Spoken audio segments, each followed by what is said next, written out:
Está escrito assim em Mateus: eis que a virgem conceberá e dará à luz um filho, e ele será chamado pelo nome de Emanuel, que quer dizer Deus conosco. Primeira epístola de São Paulo aos Coríntios, capítulo de número 3 e o versículo de número 16. Primeira epístola de São Paulo aos Coríntios, capítulo de número 3 e o versículo de número 16.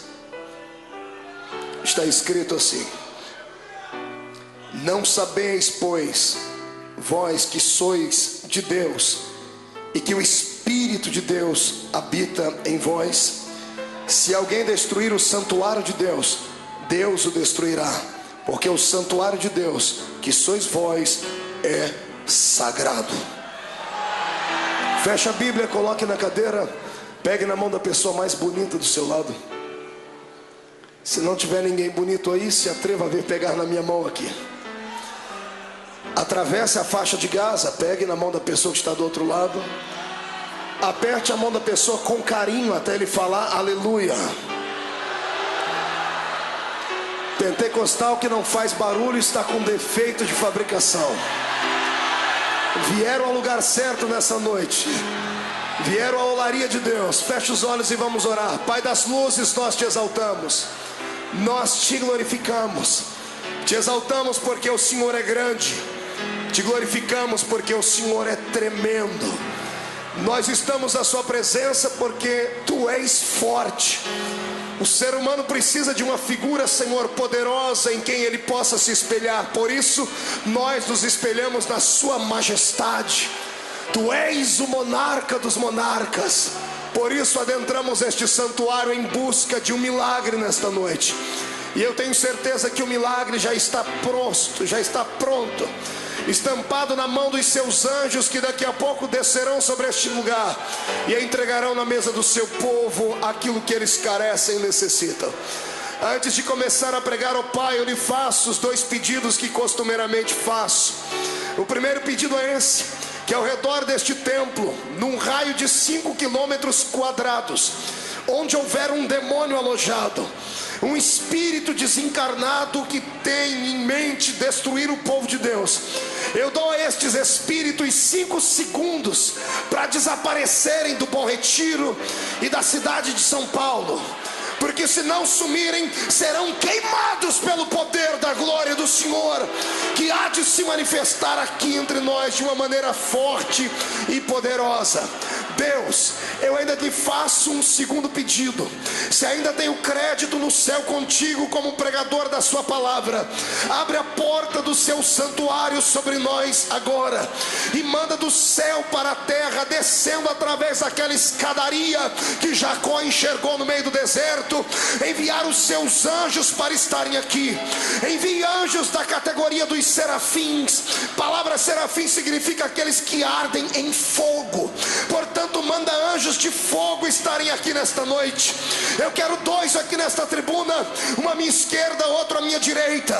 Quero 2 na entrada da igreja e 4 anjos esparramando brasas de fogo no meio deste povo agora. E onde houver um crente batizado com o Espírito Santo, renova ele, Senhor, mas renova com muita autoridade.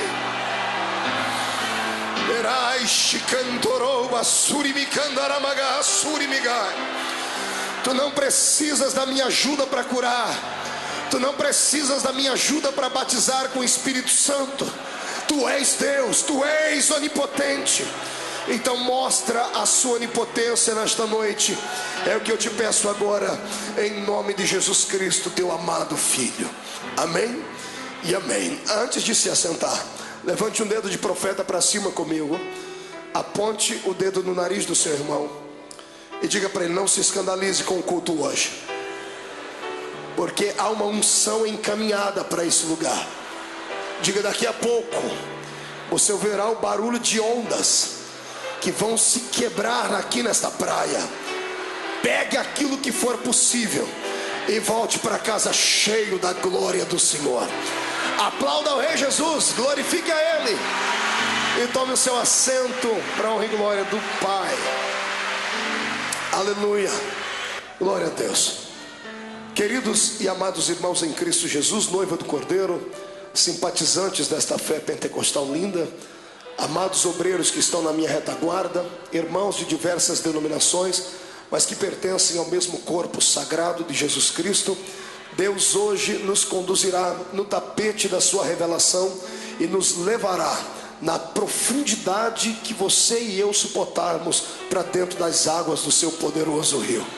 Eu estava questionando a Deus sobre o que deveria pregar a esta igreja nessa noite, sobre o que deveria falar, sobre que revelação o Senhor gostaria de me usar, e o Senhor soprou no meu ouvido uma frase que eu a transformei no tema desta mensagem. Não se assuste, se prepare aí para uma viagem muito linda hoje, só de ida para dentro do coração de Deus. O título da mensagem é esse: Deus dentro do barro. Diga para o seu irmão: Deus dentro do barro. Pergunte para ele: é possível? Dê mais um grito de glória a Deus para eu continuar a pregar. Pois bem, amados em Cristo Jesus, eu li 2 textos da Bíblia. O primeiro texto no livro de Mateus, que traz a recordação, a memória de uma profética que saiu da boca do profeta messiânico, que era Isaías. Isaías era um homem que tinha intimidade com Deus. Sempre tento explicar isso àqueles que me ouvem, que o profeta não era um homem comum. O profeta e o sacerdote tinham ministérios parecidos, mas diferenciados. Ambos trabalhavam para o mesmo patrão, ambos trabalhavam para Deus. Mas a diferença entre o sacerdote e o profeta é que o sacerdote ouvia o povo e falava das lamúrias do povo a Deus, e o profeta ouvia Deus e falava para o povo os pensamentos de Deus. O profeta, portanto, tinha uma intimidade maior. Se você estudar a vida dos profetas maiores ou profetas menores da Bíblia Sagrada, você verá que eram homens que tinham uma vida diferente, até mesmo parecida com uma clandestinagem. Alguns deles viviam num ato profético isolados.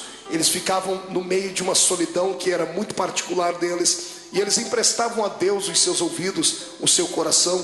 E eu não tenho dúvidas nenhuma de que o profeta era o único amigo que Deus tinha, era a única pessoa que era sensível a ponto de ouvir a sua voz. E o profeta Isaías foi o que escreveu o livro mais conhecido, um livro que é reverenciado tanto pelos cristãos como pelos judeus. Os judeus amam o livro de Isaías. E apenas a título de curiosidade, para aqueles que gostam de fazer algum apontamento, o livro de Isaías, ele é bem uma pequenina Bíblia. Parece uma Bíblia no estado diminutivo dela. A Bíblia protestante tem 66 livros, sendo 39 livros do Velho Testamento e 27 livros do Novo Testamento. Os primeiros 39 livros falam da história de Israel. Os 27 posteriores livros falam da história de um novo Israel, que é a igreja do Senhor. O livro de Isaías, ele tem 66 capítulos. Também está dividido em 2 tempos. Os primeiros 39 capítulos de Isaías, o Senhor fala do seu pensamento acerca do coração da sua nação. Mas os 27 posteriores capítulos, o Senhor fala sobre um tempo de renovação, de restauração, em que a terra voltaria a manar leite, a manar mel. E isto apontava, é claro, para a noiva do Cordeiro. Quando Isaías, assistindo a Deus através de uma espécie de luneta profética, tendo intimidade com Deus, emprestou a ele o seu coração, Deus revelou a ele como é que o ato da salvação seria consumado. O Senhor explicou a ele como é que ele viria a esta terra. Todos nós sabemos, ou pelo menos deveríamos saber, que a terra é o reino dos homens. O Senhor criou Adão, colocou ele no Éden, e após ter criado, o Senhor deu a ele uma palavra de autorização máxima, uma palavra imperativa. O Senhor disse a ele: dominai a terra e sujeitai-a. Quando Deus disse a Adão: sujeitai a terra e dominai-a, o Senhor estava arrancando da terra os seus firmamentos e dizendo: a terra é um reino do homem, porque ela é um reino material. Só pode reinar na terra ou sobre a terra aqueles que têm um corpo físico. Todo e qualquer espírito desencarnado está de maneira legal simplesmente proibido de estarem aqui neste mundo. Nenhum espírito desencarnado tem legitimidade para habitar nesta terra. Juridicamente falando, a terra pertence ao ser humano, pertence a mim e pertence a você. O problema é que muitos de nós não conhecem esta verdade, por isso vivemos e levamos uma vida aquém da realidade e vivemos uma vida subhumana. Mas depois que você ouvir esta mensagem hoje, você vai pisar na terra e vai acreditar que onde a planta do seu pé pisar, o Senhor dará a você por herança. Quem acredita nisso, ergue a mão para cima e dê um grito de glórias ao nome do Senhor Jesus. A terra então pertencia a nós, aos seres humanos. E o que aconteceu na história? Aconteceu que Satanás encontrou uma maneira de entrar na terra. Ele habitava no reino do céu, foi expulso lá de cima, e a terra também não era dele, porque Deus fez para nós. Eu quero hoje dizer aqui uma palavra que eu quero que você nunca mais esqueça. Satanás é um pobretão, ele é um miserável, é um pé rapado. Satanás não tem nem onde cair vivo com de lá morto. Todas as vezes que você ver ele prometer alguma coisa para alguém, escreva isso nas tábuas do seu coração: ele é o pai da mentira. Estando ele no deserto, esperou Jesus ficar fraco da mente e do corpo depois de 40 dias de jejum, e o infeliz chegou diante de Jesus e disse: se tu dobrares o joelho e me adorares, eu te dou todos os reinos do mundo. Eu imagino Jesus dando só uma olhadinha de olho, de canto de olho para ele, assim: vai me dar o que se você não tem nada? Eu sou o dono do ouro, sou o dono da prata, sou o dono do universo. Dá para entender isso? Então eu quero que você entenda que Satanás, ele se apossou de coisas que você tem e que não pertencem a ele, só estão na mão dele porque você não sabia da autoridade que tinha. Depois dessa noite você vai ver que Deus pode habitar dentro da sua vida. Você vai resgatar tudo aquilo que te foi roubado. Eu profetizo em nome de Jesus que virá com juro, com correção monetária, e todos os demônios que perturbam a sua vida vão ter que começar a arrumar as malas já, comprar uma passagem lá para os quintos dos infernos, porque a terra lhe será dada. Quem acredita nisso, explode a alma adorando ao Senhor. Ouça-me. Sabendo Deus e sabendo o diabo que a terra pertencia ao homem, Satanás arrumou uma maneira legal de entrar aqui. E o que é que ele fez? Se apossou de um corpo. Nós sabemos que para entrar no Éden, ele não podia entrar em espírito, porque a terra era do homem. Para entrar no Éden e enganar Eva, ele teve que se apossar do corpo de uma serpente. A primeira sessão espírita de encarnação do mundo foi ali. Ele se apossou do corpo da serpente e enganou ela, tomou conta da mente dela, e ele se fez legal na terra, porque a terra é um reino material. Enganou Eva, que enganou Adão, que tentou enganar a Deus, e foi aquele chororô lá dentro do Éden. Acontecendo isso, o que é que fica? Como fica o projeto inicial de Deus? Como ficou então os pensamentos do Altíssimo? Satanás dava gargalhadas pelo canto do Éden, dizendo: eu consegui destruir os pensamentos de Deus. O infeliz só se esqueceu de uma coisa: que Deus não é criatura, Deus é criador. Amados, aqui eu tenho uma revelação linda para lhe dar. Deus sabia de tudo o que ia acontecer, e se ele permitiu que acontecesse, era para que o seu projeto fosse maior, fosse mais engrandecido. Eu quero que os demônios que estiverem porventura aí de ouvir em pé tentando ouvir, saibam que nós cremos que Deus está no controle de tudo. Deus sabe o que acontece. Cada coisa que acontece na minha vida e na sua é permissão dele. Ou ele permite ou ele manda. Na vida do crente, Satanás não pode meter o dedão dele, porque ele está impossibilitado. Eu e você somos propriedade exclusiva de Jesus Cristo.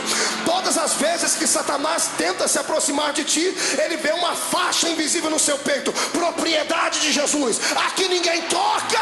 É por isso que você tem que adorar ao Mestre. Pois bem, sabendo disso, Deus já havia arquitetado todo o plano, todo o projeto. Eva está chorando num canto, Adão está com aquela cara de boi sonso no outro, a serpente está lá, jururu, e o diabo morrendo de dar risada. E Deus chega no Éden. Deus poderia ter interferido, mas Ele não interferiu por causa da sua palavra. Deixa-me lhe dizer uma coisa e que fique isso bem claro. Se tem uma coisa que Deus não pode fazer, é bolinar com aquilo que Ele deixou escrito. Deus não pode ultrapassar os limites da sua palavra, não porque Ele não tenha poder, mas porque Ele é fiel naquilo que Ele fala. Está entendendo isso? Deus não interferiu naquele momento ali, porque Ele próprio se sujeitou à lei que Ele estabeleceu. A terra era um reino material, era um reino do homem, só o homem estava legal aqui. O diabo entrou pela janela, ele não entrou pela porta, ele entrou pela janela, ele arrumou um subterfúgio e entrou na terra no corpo de uma serpente. O dia em que Deus entra pelo Éden e descobre toda aquela situação, e vê Eva chorando, vê Adão chorando, vê a serpente caminhando por ali, subindo em cima das árvores, e o diabo rindo, Deus chega e diz a eles o que foi que aconteceu, e todos nós sabemos a história. Adão confessa, dizendo, mas antes de confessar ele jogou a culpa na mulher ainda para ajudar, e depois Deus olhou para toda a situação, começou a interferir naquele momento. A minha Bíblia diz que Deus chamou os três que estavam envolvidos diretamente no problema e deu para cada um deles uma sorte de coisas para realizar. Deus deu uma punição a eles. Para a mulher, o Senhor disse, a partir de hoje sentirás dores ao ter filho. Para o homem, o Senhor disse, você vai ter que trabalhar muito e do suor do seu rosto você vai sobreviver. Para a serpente, o Senhor disse, eu vou arrancar suas pernas e os seus braços. A partir de hoje, você vai rastejar sobre o seu ventre. Eu creio que até então a serpente era um animal parecido com um macaco, alguma coisa assim. Para o diabo se apossar do corpo dela, neste dia o Senhor arranca a locomoção dela natural e faz ela se rastejar no meio da terra. Quando o Senhor acaba de dar toda essa história, acaba de liberar sobre eles as suas punições, o diabo vai saindo pelo um canto, isto eu acredito. O Senhor ora para ele e diz, agora aguarde aí, Satanás, porque a minha conversa agora é com você. Eu imagino o diabo dizendo, não, o senhor não tem nada que conversar comigo, porque eu destruí o seu projeto, eu acabei com a sua história. Eu imagino o senhor dizendo, como é que você vai acabar com o projeto daquele que é o arquiteto do universo? Me explica. Você acha que você pode me enganar? Você acha que pode me surpreender? Eu sou Deus. Eu imagino o senhor dizendo, eu imagino Deus dizendo assim, se Deus fosse mineiro, ele ia dizer assim para o diabo, enquanto tu vem com a farinha, eu já estou com o angu pronto, seu infeliz. Eu tenho controle do universo na palma da minha mão. Que coisa linda. Na sequência acontece assim, Deus olha para ele e diz assim, você acha que você fez uma coisa muito grande, não é? Você só está aqui porque você burlou a lei. Você é um infeliz desonesto para sempre. Você entrou aqui de maneira ilegal, encontrou um corpinho de uma cobra para entrar e entrou aqui. Eu imagino Deus dizendo, você acha que eu também não podia ter entrado aqui? Eu sou espírito, mas eu podia ter entrado no corpo de um macaco, no corpo de um elefante. Eu podia ter entrado aqui, interferido na história, mas eu imagino o Senhor dizendo, eu tenho elegância, eu sou um gentleman, sou um cavalheiro, eu não vou aonde não sou convidado, eu não entro pela janela. A hora em que eu entrar pode demorar 1 ano, pode demorar 1000 anos, pode demorar 4000 anos, mas quando eu entrar, eu entro pela porta, porque eu sou o Senhor.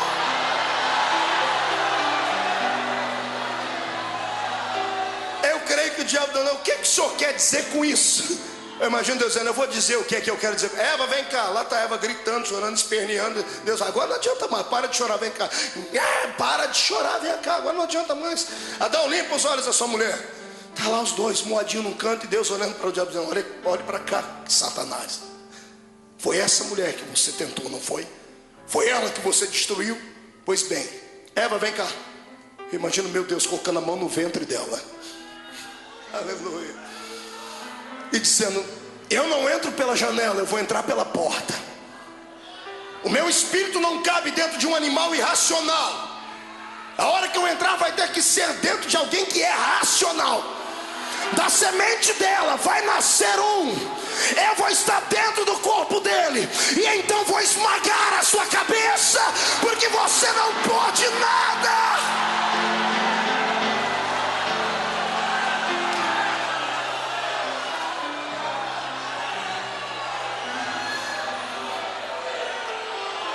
Ei, olhe para cá, depois desse dia, Satanás nunca mais dormiu. Do lado da cabeceira da cama dele, se é que ele tem cama, deve ter uns 500 caixas de Lexotan, aqueles remédios para ajudar a pessoa a dormir. Porque depois desse dia em diante, toda mulher que engravidava, um demônio ia lá e falava: ó, tá grávida a mulher ali. Ele falou: será que é dali que vai sair a semente que vai esmagar a minha cabeça? Depois, amado, Satanás ficou atormentado 4.000 anos. Você acha que é só ele que atormenta? O meu Deus tem um poder maior do que o dele.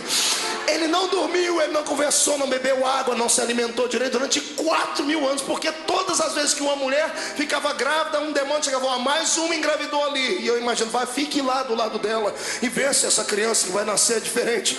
E um belo dia, o meu Deus resolve explicar como é que ele viria ao mundo. Ele toma a boca do profeta Isaías, e o profeta Isaías começa a gritar. Primeiro Isaías olha para o povo e diz assim: olha, assim diz o Senhor: eis que uma virgem conceberá e dará luz a um filho, e colocarão nele o nome de... Não ouvi, quero ouvir de novo: de... Acotovela o sermão, diga para ele: abre essa boca, abençoado. 1, 2, 3, de... Que significa... Aqui está a revelação dessa noite. A palavra Emmanuel não significa apenas Deus conosco. Ela é uma palavra tríplice. São 3 palavras juntinhas uma na outra. Na semântica da palavra, ao trazerem ela para a língua portuguesa, ela perdeu um pouquinho da sua essência. A palavra Emmanuel não significa apenas Deus conosco. São 3 palavras: Emmanuel. Emmanuel. Daí a junção Emmanuel. A palavra in é dentro. A palavra men é homem, corpo, barro. A palavra el é Deus. Se você traduzir ao pé da letra, é Deus dentro do barro. O Senhor estava dizendo ao diabo como é que ele viria. Ele disse assim: eu, o Deus eterno, vou entrar na terra de forma legal, dentro de um corpo de barro. É aqui que a ciência se atrapalha toda. É aqui que os homens que não têm cultura religiosa se embasbacam. É aqui que os filósofos e que até os teólogos modernos da pós-libertação ficam atormentados e atribulados, porque não dá para conceber um Deus que criou o universo pela força do seu poder e sustenta o universo pelo poder da sua palavra. Como é que ele, sendo tão grande, pode caber dentro de um corpo de um homem? O que eu vou falar aqui agora vai começar a arrepiar e vai começar a arrancar alguns tipos de reações de dentro de você, mas não se assuste. Quero que você olhe para a pessoa que está do seu lado e pergunte para ela: você é crente? Diga: você é salvo em Jesus Cristo. Pergunte a outra que está do seu outro lado: diga: você é salvo em Jesus, tem certeza? Vire a cabeça e pergunte para que está atrás: diga: você tem certeza que é salvo? Aqui está na frente. Eu quero que você mexa com todo mundo. Então olhe para mim e vou lhe dizer: não se assuste, mas esse pedaço de carne que reveste esses ossos que estão aí do seu lado são exatamente a morada do Deus eterno que fez os céus e que fez a terra. Eu penso em Deus e tento caminhar pelas páginas da sua revelação desde que o Senhor escolheu Abraão para sair da terra de Ur dos Caldeus e deu a ele uma palavra profética dizendo: em ti serão benditas todas as famílias da terra. Quando o Senhor faz esta promessa e a nação começa a crescer na terra, passamos pelo nosso irmão José, que fez um bom trabalho no Egito, mas o faraó que se levanta depois da morte de José não sabia nada sobre a aliança judaica entre os judeus e os egípcios. Então ele começa a oprimir a nação de Israel. Centenas de anos Israel fica aprisionado dentro do deserto, dentro do Egito, até que o Senhor levanta um libertador que era Moisés. Quando Moisés atua como um grande ministro de Deus, como um interlocutor do céu à terra, liberando sobre o Egito aquelas pragas pela unção de Deus. Quando ele tira o povo lá do meio do Egito e caminha com eles a Canaã, passando por dentro do Mar Vermelho, quando eles estão no meio do deserto, já caminhando com o Senhor há algum tempo, os céus percebem que o povo encontrou uma dificuldade para adorar a Deus. O Deus que Abraão adorava, ele adorava em espírito, ele fazia com Deus um ponto de encontro em todo e qualquer lugar. Mas a nação de Israel passou muito tempo dentro do Egito. Os anos que eles passaram lá, dezenas até centenas de anos, fez com que Israel trouxesse sobre eles um pouquinho do sentimento dos egípcios. Israel só conseguia adorar aquilo que eles viam. Assim como os egípcios adoravam a deuses como Deus Anubis, que era metade homem e metade cachorro, assim como eles adoravam a deusa Íris, a deusa Ísis e outros pseudos deuses do mundo antigo, eles tinham templos, gigantescos templos, como eram até mesmo as pirâmides onde eram enterrados os faraós, que eram tidos como deuses, como uma linhagem divina. Israel ficou muito tempo dentro do Egito e eles começaram a encontrar dificuldades no deserto para adorar a Deus. Eles não sabiam de que forma adorar a Deus. Eles haviam esquecido a maneira como Abraão adorava. Abraão era um crente que, se tivesse no século 21, ele seria muito bem posto aqui, porque onde a alma dele carecia, ali ele fazia um altar para adorar a Deus. O crente inteligente tem que entender que ele não pode adorar a Deus somente dentro do templo, porque o templo, muitos templos não estão abertos 24 horas por dia, e o homem moderno trabalha muitos dias no meio da semana, e às vezes somente um dia por semana viemos à igreja. Nós não podemos esperar chegar na igreja para adorar a Deus. Abraão serviria muito para estar conosco aqui, porque a minha Bíblia diz que ele adorava no deserto, ele adorava debaixo de árvore, ele adorava na penha, ele adorava no carvalho, porque ele sabia que onde ele estava, os olhos de Deus estavam impregnados sobre ele. Eu quero aqui liberar sobre você uma palavra muito antiga que eu aprendi com os meus pais na fé. Não importa onde você esteja, pode ser dentro do banheiro do seu trabalho, pode ser dirigindo o carro, pode ser dentro de uma reunião informal, pode ser na escola. Há uma porta aberta no céu diante de você. Se você dobrar o joelho no meio do deserto, ou melhor, reclinar o corpo cansado, não tiver um travesseiro para reclinar a cabeça e colocar uma pedra sobre a sua cabeça, ou melhor, sobre a sua cabeça, e começar a chorar e a falar com Deus, fique tranquilo, uma porta se abrirá no céu, uma escadaria vai chegar diante de você, anjos subirão e descerão ao seu lado, porque você não é natural, você não é comum. Por isso nós não precisamos da ajuda de nenhum tipo de pseudo santo. Eu não preciso da ajuda de São Jorge, nem do cavalo dele, não preciso da ajuda da Santa Biroqueta do Norte, não preciso da ajuda de Cosme e Damião, não preciso da ajuda de Ibegi ou Molu, não preciso da ajuda de Zé Pilintra, Zé Pilantra, Chucaveira. Eu tenho acesso direto com aquele que fez os céus e a terra. Você está entendendo? É por isso que você é crente. Abra sua mente, transcenda nessa noite. Você não é natural, mas nesta época Israel se esqueceu de como adorava a Deus. E sabe o que é que Deus fez? Deus teve que dar uma ajudazinha a eles. O Senhor teve que ajudá-los a adorar. O Senhor chama Moisés para uma conversa. Eu imagino Moisés dizendo: Pai, o povo tem dificuldade em te adorar. Eles só conseguem adorar aquilo que eles veem. Eles precisam de um ponto de encontro contigo. Aí o Senhor dá a Moisés então as coordenadas do tabernáculo, sobre o qual nós pregamos na semana passada aqui neste lugar. O tabernáculo era um templo móvel, era um templo desmontável. Eles montavam e desmontavam. A nuvem da glória do Senhor era quem dizia para onde o templo deveria ir ou para onde o templo deveria não ir. A nuvem parava, o templo parava, a nação parava e erguia um templo. A nuvem começava a se mover, desmontava o templo e levava embora. Este foi o primeiro santuário que houve aqui para que o povo de Deus pudesse adorar.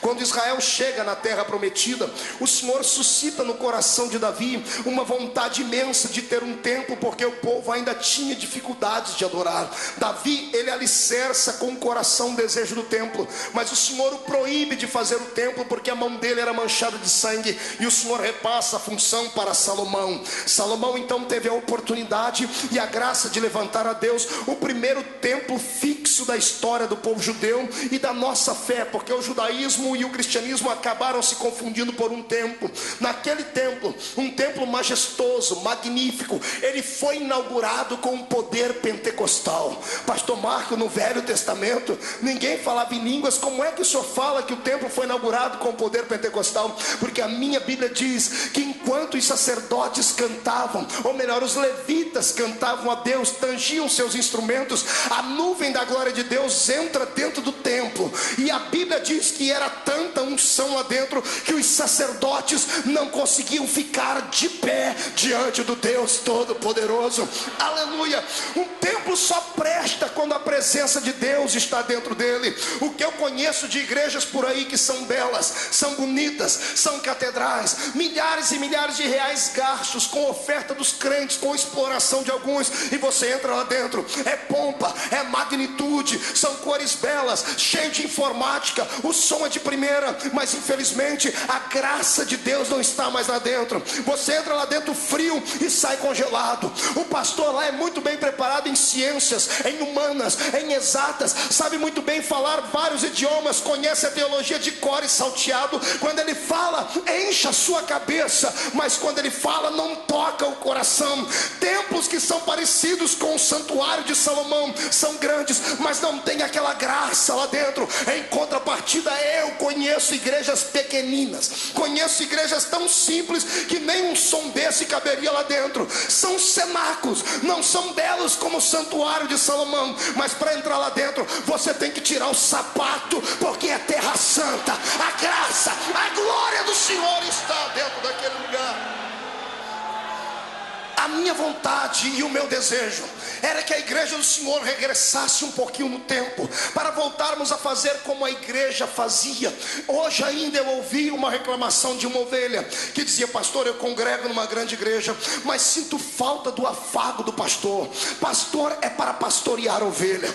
Eu sou pastor por causa da nomenclatura e da hierarquia da igreja, mas eu não me sinto um pastor, porque eu não tenho como pastorear um rebanho. Eu sou um evangelista, atuo na área profética de Deus, mas quem é pastor, quem tem um rebanho, tem que cuidar da igreja. E uma igreja gigante, como é que você vai dar atenção à igreja? Oxalá que voltássemos naquele período da igreja e a igreja não fosse transformada em uma mega empresa, onde as pessoas olham muita gente e não vê qualidade. A quantidade é que bate a porta, porque a arrecadação vai ser maior, porque dá mais status, dá condição até de eleger uma pessoa. Deixa-me lhe dizer uma coisa: ovelha que não tem pastor acaba perdendo até o caminho do seu curral, o caminho do seu aprisco. Por que é que você acha que tanta gente vem aqui na segunda-feira ouvir esse pregador com essa voz de taquara rachada, que é até ranzinza? É porque quando entra aqui, ele reflete sobre a vida da fé que teve e encontra pelo menos um capim verde e um pouquinho de água cristalina.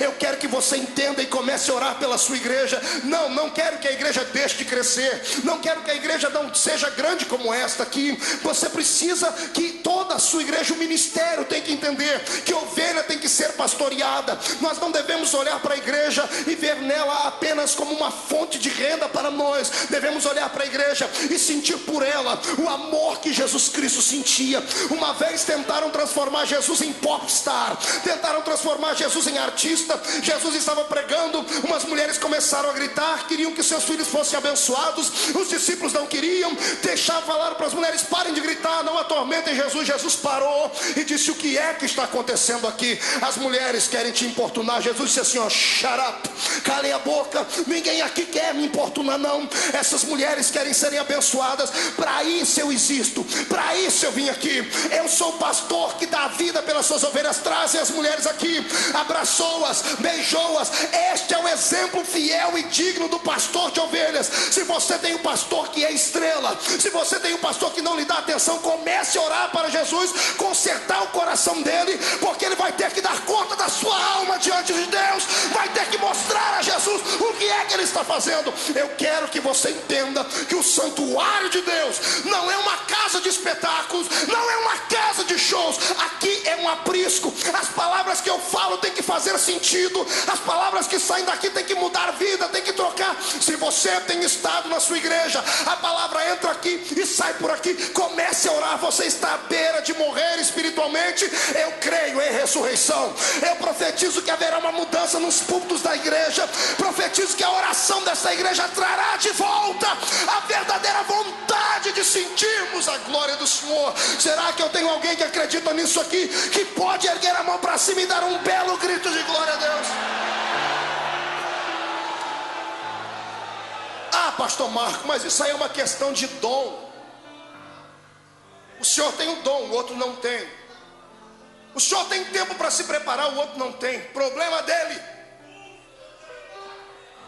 O homem tem que ter caráter. Você não tem tempo para preparar uma mensagem, e não tem um dom para preparar uma mensagem e dar ao povo uma mensagem que preste, não aceite a consagração do homem. Pegue a carteirinha e entregue ela lá no púlpito da igreja. Eu não presto para isso, porque quando eu falo daqui eu estou transmitindo vida. Eu conheço gente que entra na igreja debilitado e sai aleijado, porque não tem graça. Aí sabe o que os crentes fazem? Vão ter que fazer hora extra na igreja dos outros. Sai daqui, vai fazer hora extra na igreja universal, vai fazer a corrente não sei do que ali, vai lá na igreja Jesus Cristo foi ali, já volta. O crente fica parecendo um chuchu, onde vai pega o gosto. Jesus Cristo quer lhe dar hoje uma essência de graça, uma palavra revelada na autoridade.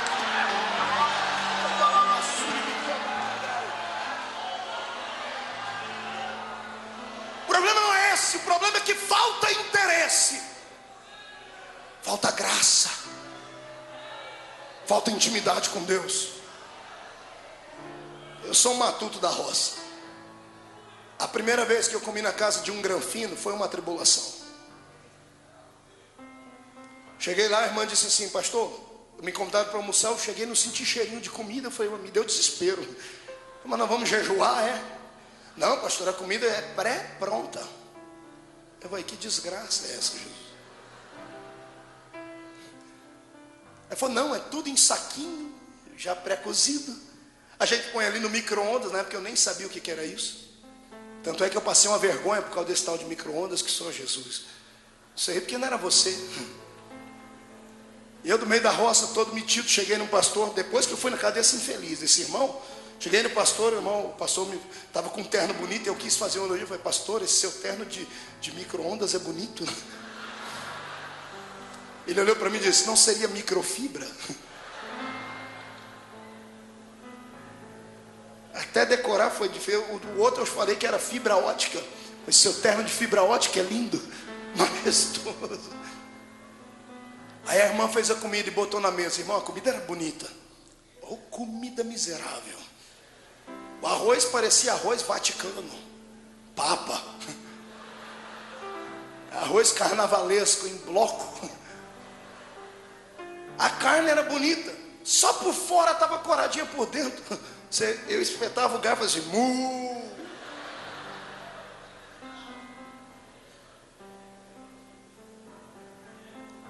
Aí eu comi, né? Não tinha outra coisa para comer. Na hora de dormir, fui dobrar meu joelho, fui orar. Eu agradecendo a Deus, o Espírito Santo veio falar comigo, que ele também, ele sabe que eu sou matuto. Ele veio falar comigo, e aí, gostou da comida? Eu falei, desceu. Ele falou, então me fala de uma comida boa. Eu falei, daquela que a minha mãe fazia lá no fogão a lenha. Um feijão que demorava 45 minutos para cozinhar ele. Um arroz com suã e um ovo frito. E uma salada de alface. Eita. Era simples, mas dava sustância. Era gostosa. E eu falei, Jesus, o que o senhor quer dizer com isso? Ele falou, assim é a minha igreja. A igreja está muito moderna. As mensagens são fabricadas em micro-ondas. As pressas são pré-cozidas. Aleluia. Para ti, Jesus.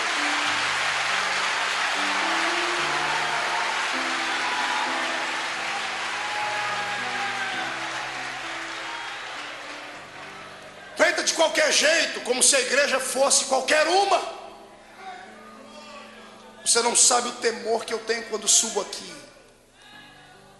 Até hoje, depois de pregar já em milhares de lugares, milhares de igrejas, todas as vezes que eu venho para o culto, os meus amigos que me acompanham sabem disso, me dá um frio na barriga, eu fico tenso. Eu digo, Deus, o que eu vou falar à sua igreja? Porque quando eu olho para cá, eu não vejo homens e mulheres, eu vejo uma noiva ataviada, que precisa estar bem alimentada, corada para encontrar um noivo. Agora cá para nós, fala para mim como é que está na sua igreja. Os crentes estão anêmicos, as pessoas estão vazias, precisam de uma transfusão de sangue urgente. É por isso que está escambando tudo para o lado da liberalidade descontrolada. Vale tudo. Vale homem dançar com homem, mulher dançar com mulher, vale tudo. Aí um pregador que fala verdades, as pessoas terminam uma reunião, vão lá para outra reunião e cortam a cabeça dele fora. Tem que falar e falar aquilo que as pessoas querem ouvir. Vieram falar comigo, eu disse aqui semana passada, você tem que mudar o seu jeito, tem que ser mais light. Eu falei, light é Satanás. A igreja precisa de uma coisa que levante ela.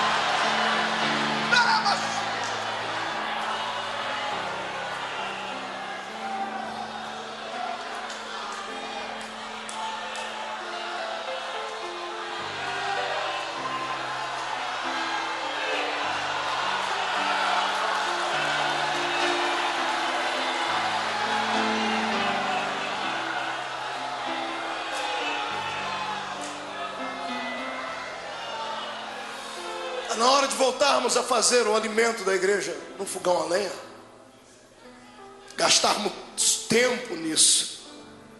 Pastor, a igreja não precisa de uma comida nova. Não, a igreja precisa de uma comida antiga, mas com tempero novo, sabe? A essência não pode desaparecer. Israel tinha dificuldade de adorar a Deus, por isso Deus teve que fazer com que o homem criasse um templo. Só que aí de repente o templo ficou mais importante do que Deus. Puxa, isso aqui dá mais uma hora de mensagem, meu Jesus. É coisa que a gente não prepara, vem na hora, irmão. Quantos lugares o templo é mais importante do que aquele para quem o templo foi feito? Fale para mim. Eu conheço crentes que são capazes de brigar por causa da sua igreja, são capazes de matar por causa da sua fé, mas são incapazes de liberar um perdão para o irmão que está mais fraco. São incapazes de estender a mão para aquele que está caído.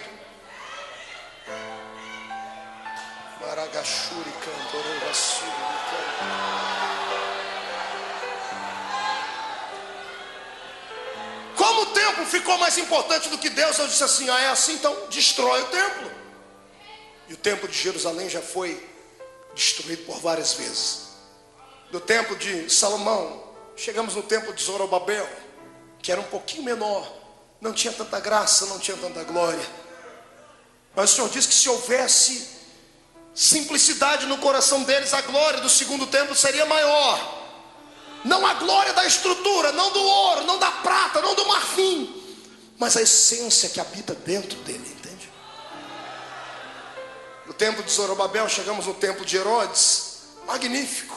E o meu Jesus passou lá perto, e os judeus batiam no peito e diziam, nós temos um templo para adorar a Deus. Jesus disse assim, olha, destrua este templo, e em 3 dias eu vou reconstruir ele. Eles quiseram matar Jesus por causa disso, e eles nem sabiam que Jesus não estava falando daquele templo. Jesus estava falando do maior templo que Deus havia feito. Aí vem Paulo, o que sintetizou a fé cristã, e ele vem e explica, gente, só existe um templo onde Deus habita, porque a minha Bíblia diz que Deus não habita em templo feito por mãos humanas. Está entendendo? Isso aqui é mera estrutura. Só existe um templo onde Deus habita, e não é o grande templo da Igreja Universal no Rio de Janeiro, lá na suburbana. Não é o magnífico templo que a Deus de Amor acabou de construir aqui. Não é o templo gigantesco de Cuiabá, dado à Assembleia de Deus para 22.500 pessoas sentadas. Tampouco é o templo do pastor Poyangishu, hoje David Yangishu, na Coreia, que tem mais de 1 milhão de membros. Não, o maior templo não se chama templo de nomes de igrejas, não é Assembleia de Deus, Deus de Amor, nada disso. O maior templo se chama Pedro, João, Tiago, Marco, Maria. Você está diante de um templo de Deus, olha aí, você vai ver. Estou vendo templos de Deus aqui. E a nuvem da glória vai começar a descer, porque Deus habita dentro de templos de barro. Deus está dentro do templo de barro. E para Ele habitar aqui custou muito caro, senhoras e senhores, muito caro. O homem, quando foi criado, ele foi criado já para ser um templo, só que ele acabou pecando. Quando ele acaba pecando, a minha Bíblia diz que o Senhor chamou Noé e disse, o meu espírito não vai ficar mais com o homem. Gênesis 6, 7, 8. O Senhor tirou o Espírito Santo da terra e levou ele para o céu. E de lá para cá foi uma investida tremenda. Todo homem sem o Espírito Santo era um animal, era uma coisa horrível. Nós temos Nimrod, o poderoso caçador diante de Deus. Lemos a história dele nos escritos dos judeus. Descobrimos que ele matou a mãe, casou com ela. Ou melhor, matou o pai, casou com a mãe e teve filhos com ela. Cercamos a história dos homens e descobrimos que o homem sem o Espírito Santo, sem Deus dentro dele, ele tem um símbolo: um porco, um suíno. Porque o suíno é um dos poucos tipos de animais, um porco, que não tem articulação no pescoço. Você nunca vai ver um porco olhar para cima, só para a terra, só no meio de podridão. Assim é o homem sem Deus dentro dele. Será que tem algum crente desse jeito do seu lado? Gente que vive mascarado, só porque colocou um terninho comprado ali no Vem Que Tem, só porque tem uma carteirinha comprada, porque hoje até consagração se compra, só porque a irmã tem um cabelo comprido que vai até lá no pé, só porque a pessoa está aí do seu lado, pensa que pode enganar Deus. Quando Deus olha do céu para a terra, Ele não enxerga a gente por fora, Ele enxerga a gente por dentro.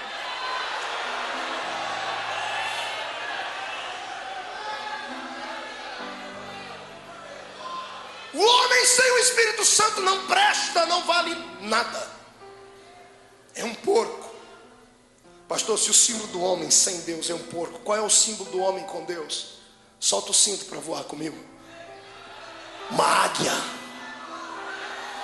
O homem com Deus dentro dele é como uma águia. Tem força nas asas para voar mais alto do que qualquer pessoa. Tem autoridade para atravessar uma tempestade. Tem visão para enxergar qualquer coisa a quilômetros. E outra, é rei, tem o seu reino, impera e ninguém pode derrubá-lo. Será que tem algum crente águia aqui no meio? Deixa eu ver. Aqueles crentes que têm Deus dentro de si, por gentileza, tire o pé do chão para adorar a esse Deus.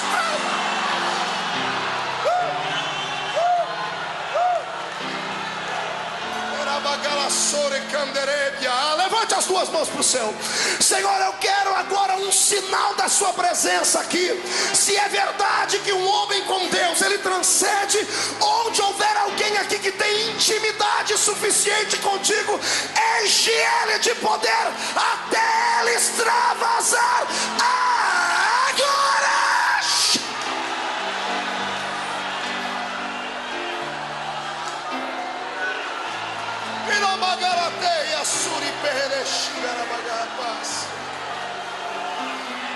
Eu quero ouvir o barulho dos pentecostais.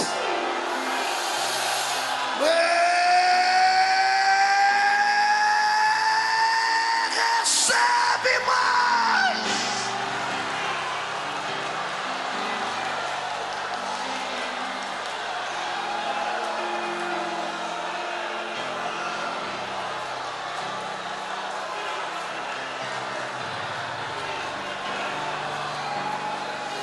Levante a mão direita para cima. Coloque ela no ombro do seu irmão, por gentileza. Agarre ele pelo ombro. Chacoalhe ele até ele ficar irritado. E diga para ele: escute aqui, cidadão. Se a partir de hoje eu ver você lamuriar, achar que é mais fraco do que qualquer um, ficar com espírito de galinha da Angola, que só sabe falar: tô fraco, tô fraco, tô fraco. Diga: eu vou lhe dar um cascudo na cabeça. Diga: porque Deus, diga, eu estou falando, Deus habita dentro de você. Deus habita dentro de você.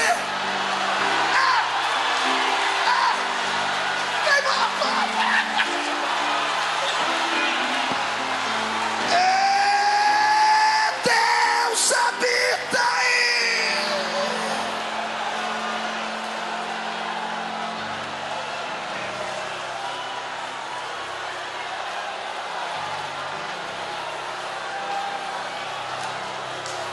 Estou ouvindo barulho de espadas. E quando eu escuto barulho de espadas é porque a guerra começou. Demônios estão degladiando contra anjos por causa desta afirmativa. Eles serão derrotados porque você vai sair daqui cheio de Deus. Deus vai habitar dentro, não fora. Deus não vai caminhar ao seu lado. Ele vai caminhar dentro, dentro, dentro, dentro, dentro, dentro, dentro, dentro, dentro de você.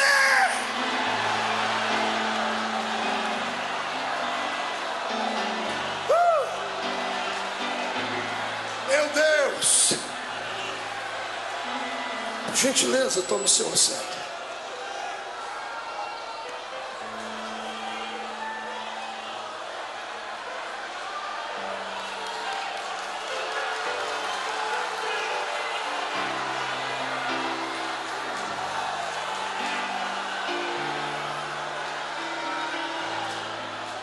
A Shekinah começou a relampejar.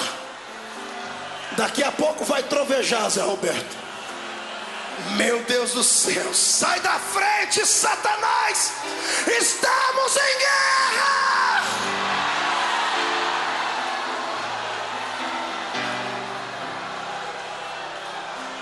Agora olhe para o seu irmão e diga assim: está gostando? Diga então, prepare o lombo, porque vamos apanhar agora.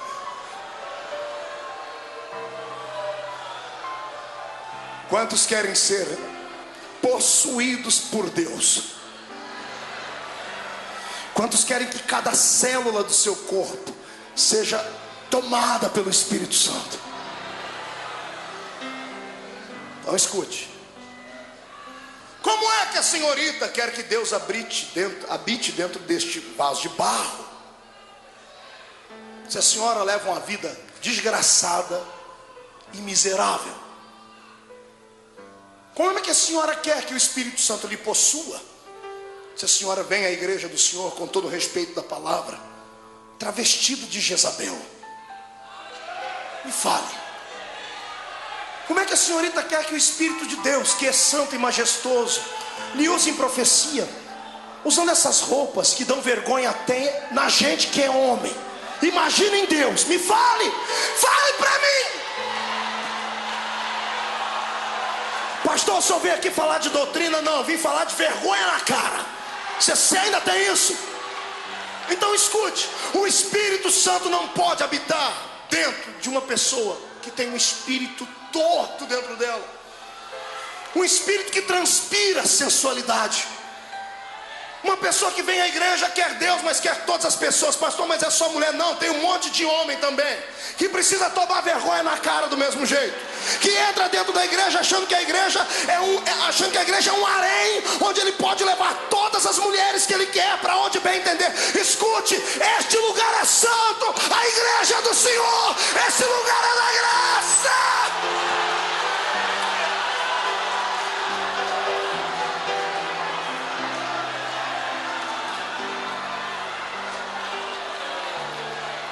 Ô pastor, mas o meu pastor disse para mim que Jesus quer apenas o coração. O seu pastor é um irresponsável. E pode mandar ele vir falar comigo, que eu sustento o que eu estou dizendo aqui. É um irresponsável. Porque se Jesus quisesse só o coração, ele tinha feito você só o coraçãozinho andando pela terra. Jesus não é açougueiro. Jesus não é cardiologista para querer só o coração. Ele fez você completo, pés, para poder dançar na presença dele, mãos, para poder aplaudir e glorificá-lo, boca, para poder dar rajadas de glórias, e olhos para contemplarem a sua majestade. Quem serve é o mesmo Deus que eu, dê a ele o melhor que tem.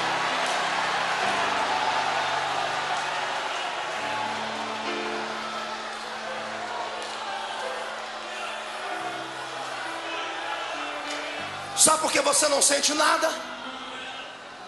Sabe por que você entra dentro da igreja e fica aí com o espírito de iceberg? Sabe por que esse barulho te irrita? Porque você está em outro nível. Nós estamos ligados em FM, você está em AM. Nós pensamos no céu, você só pensa na terra.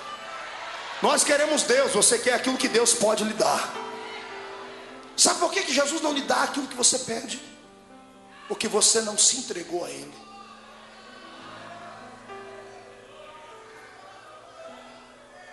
A única coisa gratuita que temos na igreja, eu prego isso sempre, é a salvação. A unção de Deus custa caro, custa renúncia. Pastor, quer dizer que eu tenho que deixar de ser feminina? Não. É possível ser uma mulher de Deus, ser feminina e ser cheia do Espírito Santo. É possível ser um homem moderno, mas ser cheio do Espírito Santo. É possível ser um empresário, ter várias pessoas do seu lado lhe acompanhando, ter status na mídia e ser cheio do Espírito Santo. Isso é uma questão de caráter. E o Espírito Santo prima e preza o caráter da sua igreja. Quero hoje tocar o céu. Peça para Deus trabalhar no seu caráter. Jesus vai mudar você hoje. O Senhor vai, primeira coisa que Ele vai fazer é pingar o colírio que está lá em Apocalipse 2 e 3 nos seus olhos. Você não vai mais enxergar como você enxerga. Eu profetizo em nome de Jesus Cristo que Jesus vai tapar a sua vista para as coisas más e vai te dar uma nova visão. Você vai voltar a ser crente como era há muito tempo atrás. Vai voltar a ser um menino. É melhor ser um menino na casa do Senhor do que ser esse velho que você está aí, cheio de convicções e filosofias terminantes. Sabe qual é o problema do crente? É quando ele envelhece na igreja. Aí vira uma tribulação. Ele esquece de tudo que ele prometeu a Deus. No dia do batismo, foi lá, ficou lá parecendo um anjinho com aquela roupinha branca, com aquele olhar perdido de Dom Juan. A mãozinha assim, o pastor promete ser fiel à igreja? Prometo. Promete ser fiel aos usos e costumes da igreja? Prometo. Promete ser fiel à sã doutrina? Prometo. E tibum na alma. Aí levanta. 15 anos depois, senta com ele. A língua dele é maior que a da minha gravata aqui. O infeliz senta. Antigamente ele sentava na igreja com reverência. Hoje ele senta com ele, cruza as pernas, estica os dois bração, mascando chiclete. Dá 9 horas, o demônio das 9 horas pega ele e fala: pô, esse cara não vai parar de falar mais não. Eu sei tudo o que ele está falando. Aí reúne com uma meia dúzia de outros geladões como ele e faz motim na igreja. Ó, a igreja tem que mudar. Está na hora da igreja melhorar. A igreja tem que mudar. A igreja está atrasada. Amado, a igreja não tem que entrar no seu ritmo de vida. Quando você nasceu, ela já existia há 2000 anos. Respeite a noiva do Cordeiro. Está entendendo? Não gosta do que é feito aqui? Saia daqui. Vai para outra, ali do lado tem uma outra, 100 metros daqui. Irmão, você pode encontrar igreja hoje nos classificados de São Paulo. Vai lá, aqui tem igreja que já não tem igreja que está dando até desconto no dízimo. Pode ir lá. Fala: não cobramos o dízimo, queremos só 50%. Tem igreja que vale tudo assim. Fazemos casamento de pessoas divorciadas. Tem lá que acontece tudo, vale tudo, vai para ela. E se não achar uma que lhe agrade, é só você ir no cartório e registrar uma que é facinho. É mais fácil abrir igreja no Brasil do que boteco. Agora a igreja não tem que mudar por causa da sua filosofia. Ah, pastor, mas a minha mente não me acusa, então portanto que a sua mente está cauterizada. Derreteu. O pecado é uma anestesia. O pecado ele anestesia o cérebro e a pessoa fica insensível. Pode falar o que for, ela não sente. É por isso que você está assim. Eu quero encrencar com você hoje, porque Deus quer habitar dentro desse barro, mas esse barro tem que ser amassado. Jesus vai quebrar este barro, vai moer ele nessa noite. Está doendo? Parabéns, é sinal que você está vivo. Dura esse que está do seu lado aí, parecendo um Frankenstein. Parece que está vivo, mas não tem sensibilidade. Jesus, pega ele! Jesus, pega ele!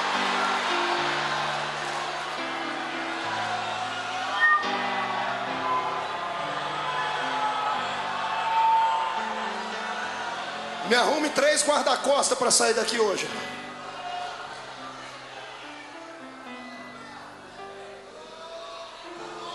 Quer que Deus habite dentro de você?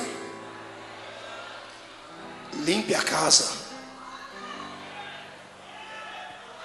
Pastor, mas o meu coração... Aí vem um outro. Irmãos, eu queria que vocês lessem os e-mails que eu recebo. Eu já contei aqui que eu recebi um e-mail um dia que eu liguei para o indivíduo que ele me deu o endereço dele. Não é quebrar o pescoço dele, mas na fé, sabe, na graça. E orar para Jesus ressuscitar ele depois, é claro.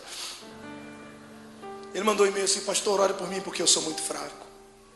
E eu mandei outro para ele: por que você é fraco? Só acredito que todo dia quando termina o culto eu pego a minha noiva, minha namorada, coloco ela no carro, e na hora de ir para casa, pastor, a gente passa perto do motel, o diabo puxa o volante para o motel.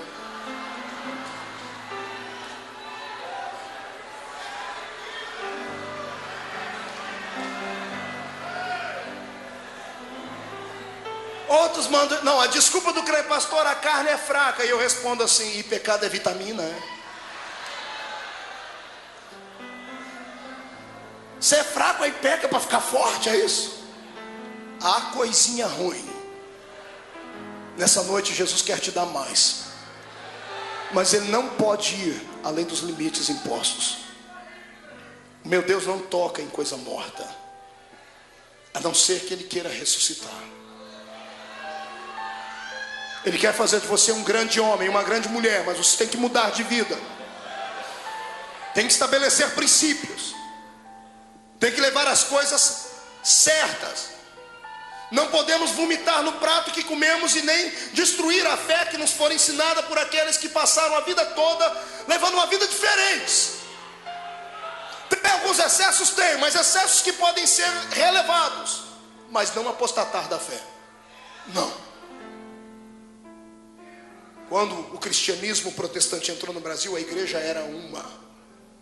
Não estou falando de placas denominacionais. A unidade era uma, porque o sofrimento atraía uma igreja a outra e todos trabalhavam juntos. Quando a igreja cresceu, ela se dividiu em 5 igrejas. Quer marcar aí?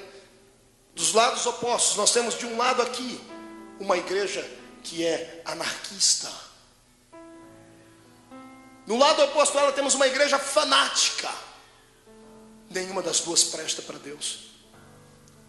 Porque a fanática faz misérias no nome de Deus, e a anarquista faz misérias usando o nome de Deus. Eu vi uma mulher um dia na televisão e eu senti nojo, náuseas. Uma grande líder evangélica do Brasil. Uma certa jornalista perguntou para ela: o que é Deus para você? Ela disse: Deus é uma coisinha gostosinha.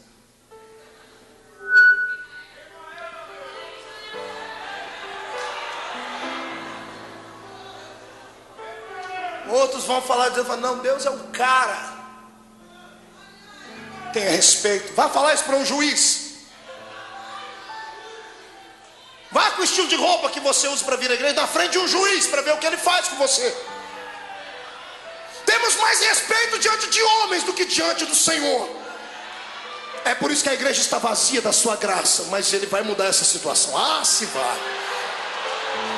Duas coisas vai acontecer com o pastor Marco aqui no Bom Retiro. Ou esse culto vai prolongar por mais uns 10 anos, ou daqui a pouco vão me tirar ele por causa que eu estou falando coisas aqui. Mas eu acredito que vai prevalecer a primeira história.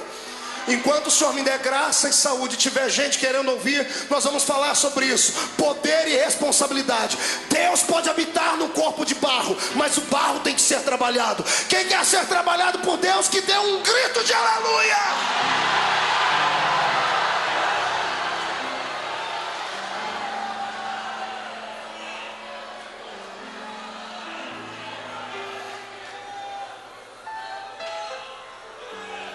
Você teria coragem de abrir mão dos seus prazeres efêmeros e pequeninos por uma glória transcendental? A minha Bíblia diz no livro de Hebreus que pela fé Moisés, sendo homem já feito, quando a Bíblia diz que ele era já homem já feito, é porque a mente dele já podia raciocinar. Se fosse um adolescente, ele seria levado pelo ímpeto do momento. Mas diz que, sendo Moisés, um homem já feito, recusou ser chamado filho da filha de Faraó, príncipe do Egito, para por um pouco de tempo ser humilhado junto com o povo de Deus, porque ele enxergava aquilo que era invisível.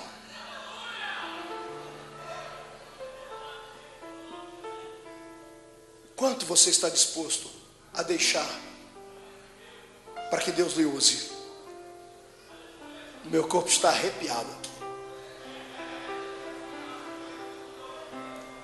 Vou lhe contar uma história. Não é doutrina, é só uma história. No meu livro Chamada de Fogo, eu conto a história de uma mulher chamada irmã Oriovalda, uma grande mulher de Deus em Uberlândia.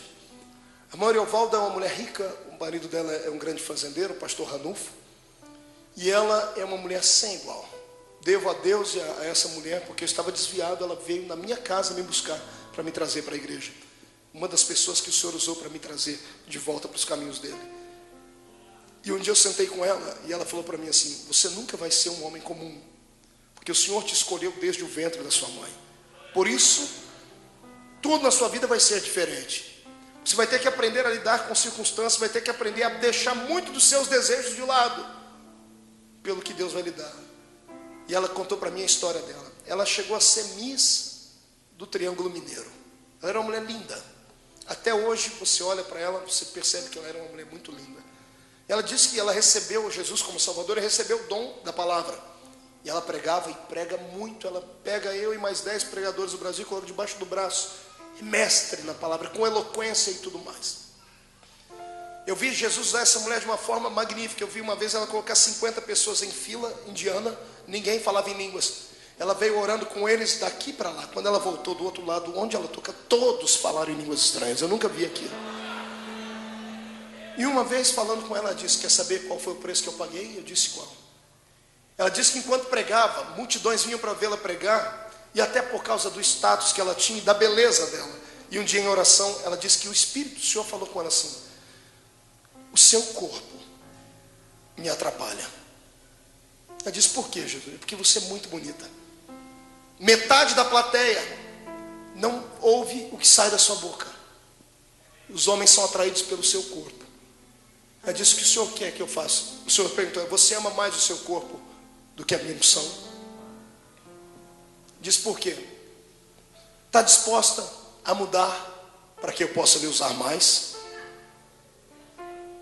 Tocou na vaidade dela. Ela disse que ficou 60 dias orando, ficou atormentada, não dormia de noite. Ela brigava com Deus, porque tudo que ela amava era o corpo. Disse: Deus, mas... E o Senhor falou, Deus disse para ela: não vou lhe obrigar.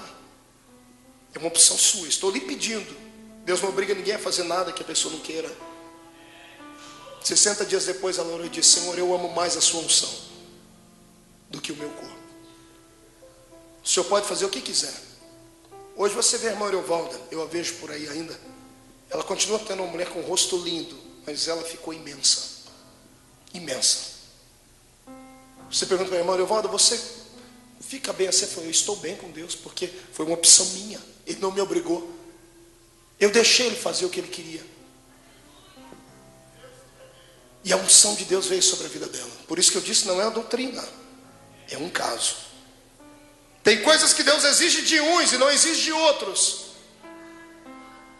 Estaria disposto a falar isso com Deus hoje? Deus, o que é que eu tenho que fazer para ser mais de Ti? E se Ele lhe pedir alguma coisa que você ame muito, estaria disposto a deixar? Incline a sua cabeça.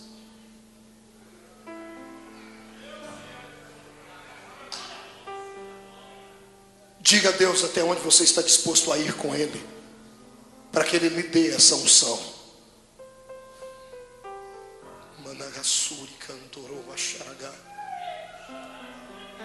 Só que antes de se decidir, lembre que a vida é curta e que tudo acaba. A beleza acaba, a riqueza acaba, status acaba, tudo acaba. E a única coisa que fica para a eternidade é aquilo que plantamos no reino espiritual. Vós sois templo do Espírito de Deus.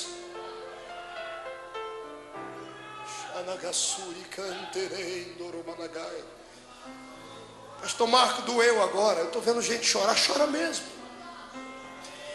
A resposta das suas indagações está aqui.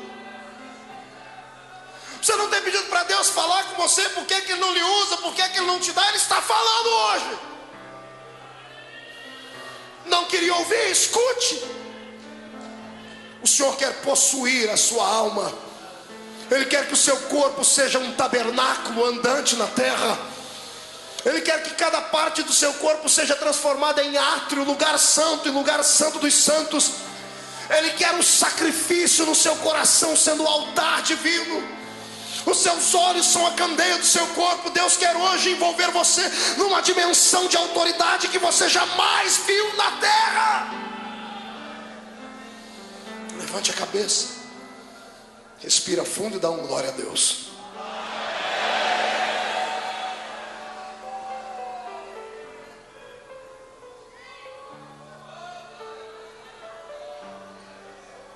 Acabou o glória, aleluia. É difícil dar glória a Deus quando a espada está no pescoço da gente, não é? Quer que Deus faça na sua vida algo que Ele nunca fez? Faça para Ele algo que você nunca fez. É recíproco. Tira o dedo do fundo do rio. Pega os seus conhecimentos, coloque eles num canto. Abra a sua alma, deixe Deus treinar o seu espírito. O Espírito Santo está ansioso nessa noite. Ele está olhando aqui de cima, está fazendo uma revoada aí com a caneta na mão e um papel. Eu até imagino ele dando uns pulinhos, dizendo: é hoje que eu consigo entrar nessa casa. Pastor, mas eu tenho o Espírito Santo. Tem, mas você deu para ele só o quartinho da empregada. Ele quer a suíte da sua vida. Está entendendo? Ele quer a sala, ele quer a cozinha, ele quer a casa inteira. Ele quer o tempo. Pastor, mas ele é egoísta? Não, é para o seu próprio bem. Eu não conheço ninguém que tenha se entregado a ele, que tenha perdido. Pastor, mas é difícil. Eu sei, Pedro um dia teve a mesma dificuldade. Falou: Jesus, o que eu ganho com tudo isso? Jesus disse: nessa vida eu te dou 100 vezes o que você perdeu, e na outra eu te dou a vida eterna. Ponto final. Quem é que ganha desta palavra? Ninguém ganha. Olha para o seu irmão e diga para ele: ficou sério o negócio agora. Diga para ele: até onde você está disposto a ir? Diga: você vai ficar com água só pelos pés? Só pelos joelhos? Só pelos lombos? Ou você tem coragem de nadar? Então tira a roupa de banho, tira aquela roupa que não me deixa sentir nada, e vamos navegar, vamos nadar, vamos entrar dentro do rio de Deus, vamos sentir a graça. O quanto for possível um homem e uma mulher ser cheio, vamos ser este homem, vamos ser esta mulher. Você tem que ser o melhor naquilo que faz. Você está entendendo isso? Fica de pé comigo, mas fica de pé com o peito cheio de alegria, para dar a Deus o melhor que tem. Escute. Salvo as pessoas que são tidas com QI muito acima da média, os seres humanos normais que querem ser bons em uma coisa, eles são dedicados. Pegue o moço que passou em primeiro lugar na USP e vai ver a vida dele. Você vai chamar ele de louco. 12 horas estudando de frente a um livro. Quer ser o melhor daquilo que faz? Pegue o melhor jogador. Ele vai passar mais tempo treinando, vai ter a sua concentração. Pegue toda pessoa que hoje canta e está aí no meio secular. Eles já cantam, mas estão lá fazendo um cursinho de voz. Se você quer ser o melhor com Deus, você tem que treinar o seu espírito. Eu estou lhe fazendo uma proposta nessa noite que ninguém nunca lhe fez. Eu estou pedindo para você abrir a porta da sua vida e deixar o Espírito Santo possuí-la. Sabe o que significa Emanuel? Deus dentro do barro.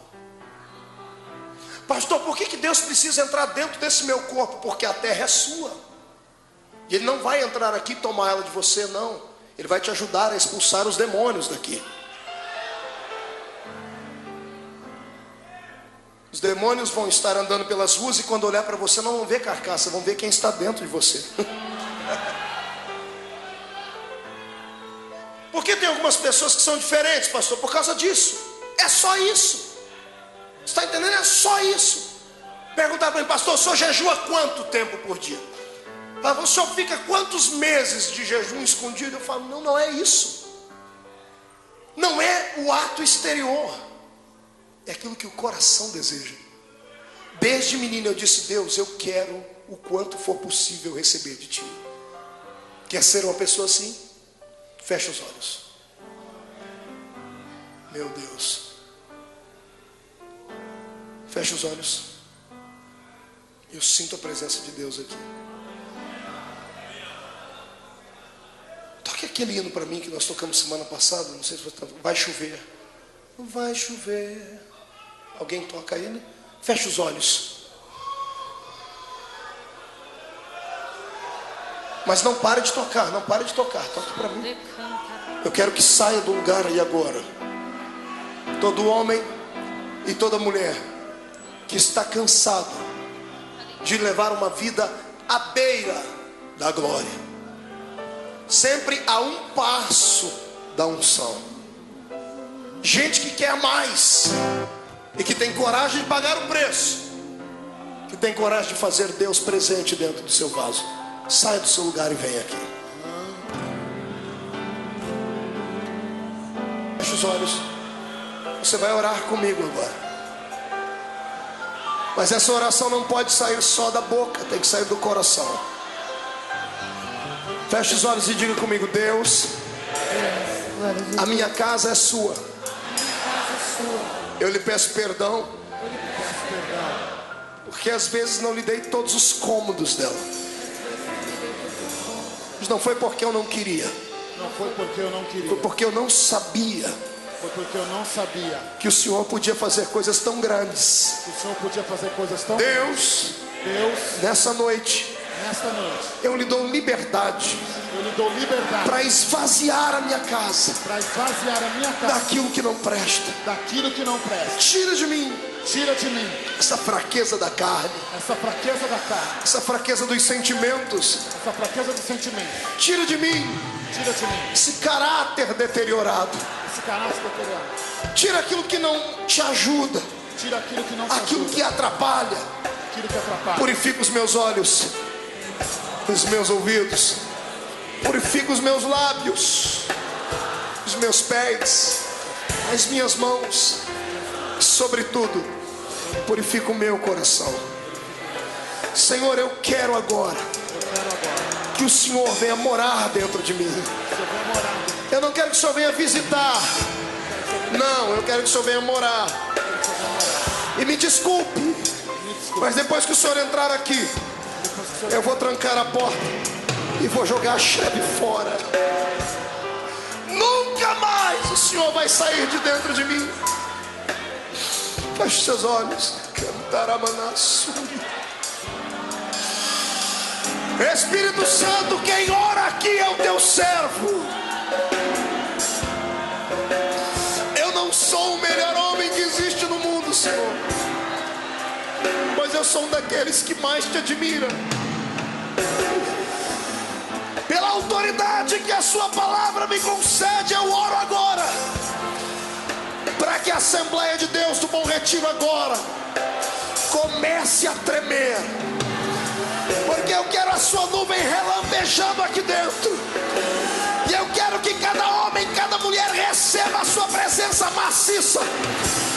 Eu quero que cada coração receba a sua presença até não aguentarem mais. Vem, vem, desce do céu sobre eles, agora, agora, agora, agora, já!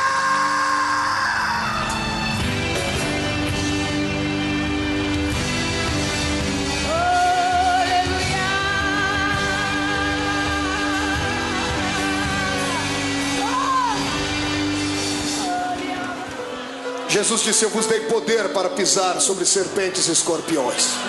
Levante lá em cima. Eu vou contar até 3. Você vai jogar no chão e vai pisar vai jogar no chão e vai pisar em cima, acreditando que nada, nem ninguém, nunca mais vai separar a sua amizade com a amizade de Deus. Você e Deus hoje são unanimidade. Você e Deus são um. Jesus disse isso: assim como eu e o Pai somos um, nós somos um. Levante a mão. Um. Jesus vai começar a lhe usar como nunca antes te usou. 1,5.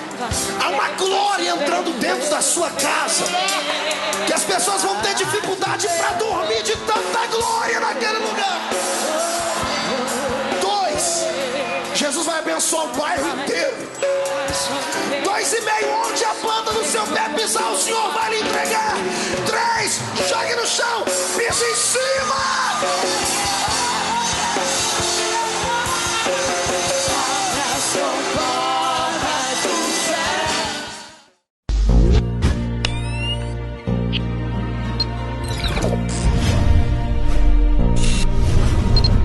Bem-vindo a Filadélfia Produções.